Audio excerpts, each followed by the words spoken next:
Morning friends, কেমন আছো? আশা করি তোমরা ভালো আছো। আমিও তোমাদের ভালোবাসা ভালো আছি। আর একটা ছোট্ট ভিডিও নিয়ে তোমাদের কাছে এসে হাজির হলাম রান্না। আজকে আমি পুঁই শাক দিয়ে, সবজি দিয়ে, কুমড়ো, বেগুন, আলু আর মূলো দিয়ে মাছের তেল দিয়ে রান্না করছি। এই যে মাছের তেল এখানে, যেটা আমি ফ্রিজ থেকে বার করে ধুয়ে টুয়ে রেখে দিয়েছি।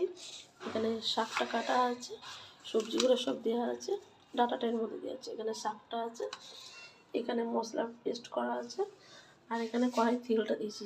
এখন আমি চালিয়ে নিলাম, ঠিক আছে। তো এই আমি